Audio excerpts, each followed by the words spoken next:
बिस्मिल्लाहिर्रहमानिर्रहीम। अस्सलाम वालेकुम नाज़रीन, मैं हूं मलिक शाज़िब तारिक और आप देख रहे हैं एसपी न्यूज़ एचडी चैनल। बहुत शुक्रिया आपने हमारी ये वीडियो देखने के लिए वक्त निकाला। नाज़रीन, तहरीक लब्बैक के सामने वज़ीर-ए-आज़म इमरान खान साहब सीसा पिलाई दीवार बनकर खड़े हो चुके हैं। इमरान खान साहब ने इस मुश्किल वक्त में कि जब पाकिस्तान की अमन व अमान की सूरत हाल बिगड़ रही है, तशवीशनाक मराकिल में जा रही है, और इमरान खान साहब तोहम्मुल मजाजी के फैसले करने की तरफ जाने के बावजूद इमरान खान साहब दो टोक मौकफ जारी कर रहे हैं। इमरान खान साहब ने तहरीक लब्बैक के खिलाफ सख्त के सख्त जो है वो निपटने का फैसला कर लिया। इमरान खान साहब ने ये कहा कि इनके साथ सख्ती से निपटा जाए और जैसा ये करें इनके साथ वैसा ही सलूक किया जाए। अब इस तमाम तर सूरत हाल के बाद इमरान खान साहब की इत्तेहादी जमातों ने भी फैसला सुना दिया। इमरान खान साहब के आगे उठ खड़े हुए। इमरान खान साहब के फैसले को अमीन कहने के बजाय उसको रिजेक्ट करते हुए इमरान खान साहब के आगे हाथ उठा लिए और इमरान खान साहब को अपना दो टोक और सख्त मौक़िफ़ जारी कर दिया है। अब ये इत्तेहादी जमातें कौन हैं, इसकी तरफ जाने से पहले हम तहरीक लब्बैक का जो मरकजी धरना है उसके हवाले से मैं आपको एक 2 मिनट बता दूं कि उनका जो मरकजी लॉन्ग मार्च है वो आज वजीराबाद के मुकाम पर पहुंच चुका है। मेन पॉइंट वजीराबाद का मुकाम देखा जाता था, आज तहरीक लब्बैक का मार्च वहां पर पहुंच चुका है और उनकी साथ जो तादाद है वो तकरीबन हजारों में।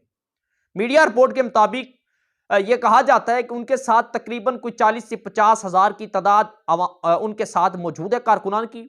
लेकिन तहरीक लब्बैक वालों का जो मौकफ है वो ये है कि हमारे साथ तकरीबन 1 लाख या 1.25 लाख तादाद मौजूद है, लेकिन ऐसा नहीं है। तकरीबन 40,000 मैक्सिमम उनके साथ मौजूद हैं। अब उनके साथ होगा क्या? आज उन्होंने वजीराबाद जो है वहां पर पड़ाव करना है, वहां पर रेस्ट करनी है, क्योंकि इससे आगे दरियाए चनाब के मुकाम पर वहां पर रेंजर्स और पुलिस की भारी नफरी मौजूद है और वहां पर इनके साथ निपटा जाएगा, इनको वापस भेजा जाएगा और वहां पर दमादम मस्त कलंदर होगा। लेकिन आज इन्होंने वजीराबाद के मुकाम पर पड़ाव किया।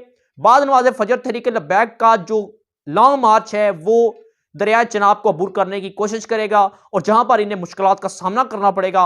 अगर ये वहां से मुश्किलात का सामना करने में कामयाब हो जाते हैं, वहां पर जो है वो पुलिस या रेंजर्स इनके आगे कार्रवाई नहीं कर सकते, नहीं टिक पाते, तो जो है अगला इनका जो स्टैंड होगा, इनके खिलाफ स्टैंड लिया जाएगा। और सबसे बड़ा जिसके ऊपर नजरें हैं हुकूमत की, अवाम की भी, कि इनके साथ जेलम के मुकाम पर क्या होगा। दरिया जेलम के ऊपर इनके लिए वो फुल प्रूफ प्लान किए गए हैं। इनके खिलाफ निपटने के लिए तमाम तर जो इंतजामिया है, जिस तरीके की हिकमत अमली अपना सकती थी अपना रही है। वहां पर दीवारें, पुल के ऊपर दीवारें बनाई जा रही हैं, कंटेनर खड़े किए जा रहे हैं, वहां पर खंदकें बनाई जा रही हैं, मतलब तरह तरह के हरबे इस्तेमाल किए जा रहे हैं। लेकिन मैं आपको ये बता दूं कि इन तमाम तर हरबों को अबूर करने के लिए तहरीक लब्बैक के पास भी हिकमत अमल मौजूद है। उनके पास बड़ी बड़ी हैवी किस्म की क्रेनें मौजूद हैं और वो इन क्रेनों के जरिए ही तमाम तर ये जो मुश्किलात हैं अबूर करने की कोशिश कर रहे हैं। लेकिन खैर, अब चलते हैं अपने गुफ्तगू की तरफ। जो इनकी इत्तेहादी जमातें हैं उसमें अगर मैं आम अल्फाज में कहूं तो ग्रैंड डेमोक्रेट अलायंस इसको कहा जाता है।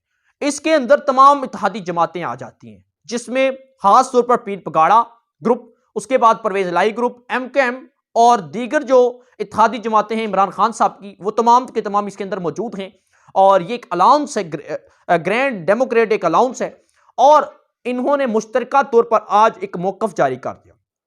उन्होंने कहा कि इमरान खान साहब के इस गैर नामुनासिब रवैये के बायस हम जो है वो इस फैसले को रिजेक्ट करते हैं इमरान खान साहब के, कि इनके ऊपर गोलियां मारी गई, इनके खिलाफ जो है वो कड़ी से कड़ी जो है वो हरबे इस्तेमाल किए जाएं, इनको रोकने के लिए हर तरह का कोई भी जो हरबा है वो इस्तेमाल किया जाए। जो रियासत के खिलाफ टकरा रहे हैं इनके खिलाफ जो है वो कड़ा से कड़ा जो है वो हिकमत अमली अपनाई जाए। इसके बाद ये इत्तेहादी जमातों ने अपना मौकफ इमरान खान के खिलाफ जारी कर दिया। उन्होंने कहा कि हम इमरान खान साहब के इस फैसले के खिलाफ हैं। हम ये चाहते हैं, उन्होंने ये कहा इत्तेहादी जमातों ने, हम ये चाहते हैं कि इमरान खान साहब की हुकूमत ने, इमरान खान साहब की कैबिनेट ने जिस तरह तरीके लब्बैक वालों के साथ मुआहिदा किया था, हम फ्रांसीसी सफीर की मुल्क बदरी के मुतालिक जो बिल है वो पार्लियामेंट के अंदर पेश करेंगे। तो इत्तेहादी जमातियों ने कहा कि इमरान खान साहब को चाहिए कि वो बिल जो है वो असम्बली में पेश किया जाए, इनके साथ मुज़ाकरात किए जाए, इनके मुतालबात सुने जाएं और साथ रजवी साहब को रहा किया जाए और इनके कारकुनान भी छोड़े जाएं। ये तमाम दर इत्तेहादी जमातियों ने आज कह दिया। उन्होंने कहा कि अगर इमरान खान साहब इस फैसले पर, इस बात पर बाजिद रहते हैं तो हम इमरान खान साहब के इस फैसले के साथ किसी सूरत खड़े नहीं होंगे। मतलब यह है कि जिनके सर पर इमरान खान साहब की आज हुकूमत कायम है, आज वही लोग जो हैं वो इमरान खान साहब को कह रहे हैं कि इमरान खान साहब आप जो कर रहे हैं वो ठीक नहीं कर रहे, हम आपके इस फैसले में आपके शरीक नहीं होंगे। कम से कम हमारे ऊपर ये बात ना आए कि जो कुछ तरीके लब्बैक वालों के साथ होने जा रहा है उसमें इत्तेहादी जमातें शरीक नहीं होगी, हम इस फैसले पर आपके साथ शरीक नहीं है। आज कौमी सलामती का जो इजलास हुआ उसमें फौज की जानब से भी कहा गया कि जो सियासी मामलात हैं इनको सियासी तरीके से हल किया जाए, खून खराबे से काम नहीं किया जाएगा। जबकि इमरान खान साहब के बकौल रेंजर्स को ये इख्तियार भी इमरान खान साहब गवर्नमेंट की जो हिकमत अमली है इसको देखते हुए ये ऐलान भी कर दिया गया है, रेंजर्स को ये इख्तियार दिए जाते हैं कि जब भी रियासत के मुतालिक कोई ना कोई नुकसान पहुंचाने की कोशिश की जाए तो उन्हें गोली जो है वो मारी जाए, सीधी गोली मारी जाए। मतलब ये है हालात बहुत ज्यादा संजीदा होते जा रहे हैं। शेख रशीद साहब आज भी ये कहते हैं कि हम कोशिश कर रहे हैं कि इनके साथ मुज़ाकरात की जाएं, लेकिन यह है कि इनके साथ मुज़ाकरात हो नहीं पा रहे, पता नहीं क्यों। आज ही साद रजी को रहा कर दें तो यकीन मामलात जो हैं वो अपनी जगह पर आ सकते हैं, लेकिन पता नहीं हुकूमत जो है वो जज्बाती फैसले क्यों कर रही है, वो ऐसे फैसले क्यों कर रही है जिसमें पाकिस्तान के अंदर अमन अमान की सूरत हाल खराब हो। आज हम ये कहते हैं कि 73 सालों से जो मसला कश्मीर चल रहा है, जो जदोजहद आज़ादी कश्मीर के ऊपर हम बात कर रहे हैं, हम उनके लिए आवाज़ उठा रहे हैं, 73 सालों से कश्मीरियों के ऊपर जो भारत जुल्म कर रहा है, लेकिन आज भी हम ख्वाहिशमंद हैं कि भारत के साथ अगर हमारे ताल्लुकात बेहतर हों, हम मसला कश्मीर पर बात करें, हम उनके साथ बैठें, हमारे जो ताल्लुकात हैं वो भारत के साथ बेहतर हो। आज भी हम फ़लस्तीनी अवाम के साथ खड़े हैं, फ़लस्तीनी अवाम की जो जदोजहद है उसके साथ काम कर रहे हैं, हम उनकी ऊपर जुल्म के खिलाफ हैं। लेकिन क्या हम अपने पाकिस्तानी शहरियों, जो पाकिस्तान के शहरी हैं, हम उनके साथ इतना गैर मुनासिब रवैया कैसे इस्तेमाल कर सकते हैं? हम अपने ही शहरियों पर कैसे गोलियां चला सकते हैं? हम इनके साथ बैठकर इनके मुतालबात क्यों नहीं सुन सकते? उन्होंने तरीके लब्बैक वालों ने उनके बकौल कि हम जो हैं वो कोई इंतशार पसंद नहीं है, हम कोई रियासत के खिलाफ कोई काम नहीं कर रहे हैं, हम सिर्फ उसी आशिकाने मुस्तफ़ा और अपना जो मुतालबात हैं वो लेकर आए हैं। हुकूमत ने जो है वो हमारे साथ मुज़ाकरात किए थे, हमारे मुतालबात सुने थे, लेकिन अभी तक हुकूमत हमारे मुतालबात पर उन्होंने अमल पैरा नहीं हुए। हमारे मुतालबात लिख तो लिए, उनके ऊपर दस्तखत भी कर लिए, लेकिन हमारे जो मुतालबात हैं इसके ऊपर इन्होंने कोई अमली इक़दामात नहीं किए। हम इसकी वजह से हम दोबारा वापस आ रहे हैं। वक्त हुकूमत वक्त को चाहिए कि ये एक पाकिस्तानी शहरी है, ये आउट ऑफ कंट्री से नहीं आए, ये हमारे दुश्मन नहीं है, हमारे मुसलमान भाई हैं।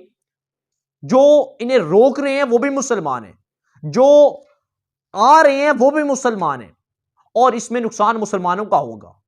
हुकूमत वक्त को चाहिए कि इनके साथ नरमी से पेश आया जाए और इनके साथ जो मुज़ाकरात हैं वो किए जाएं, इनके जो जायज़ मुतालबात हैं वो माने जाएं, ताकि पाकिस्तान के अंदर जो अमन अमान की सूरत हाल है वो खराब ना हो, जानी नुकसान ना हो, रियासत को नुकसान ना पहुंचे, कोई जो है वो किसी माँ का बेटा उससे जुदा ना हो, किसी बेटे के सर से बाप का दस्ते शफकत जो है वो उस बच्चा वो उससे महरूम ना हो। वक्त है अभी हालात इतने ज़्यादा बिगड़े नहीं हैं, और हुकूमत को चाहिए कि अपना जो लहजा है उसमें नरमी लाए। ये दो टोक अल्फाज में फैसले नहीं होते, इसे जज्बाती फैसले कहते हैं, ये अना होती है, इंतकाम होता है। हुकूमत को चाहिए कि एक हुकूमती रहनुमा होने के नाते, एक वज़ीर-ए-आज़म होने के नाते, एक रियासत के जिम्मेदार होने के नाते, रियासती जो लोग हैं, रियासत के अंदर जो लोग हैं, उनके साथ नरमी से पेश आए और उनके जो मुतालबात हैं उसके ऊपर बातचीत की जाए, किसी तरीके से इनको मनाया जाए ताकि ये अपने घरों को बाहिफाजत लौट सके। नाज़रीन, फिर वक्त है हमारे पास जो अपडेट थी आपके साथ शेयर की। चैनल को सब्सक्राइब कर लें, बेल आइकन के नोटिफिकेशन को प्रेस कर लें ताकि हमारी जो भी अपडेट हो वो आप तक बआसानी पहुंचती रहे। इजाज़त दीजिएगा, अल्लाह हाफ़िज़।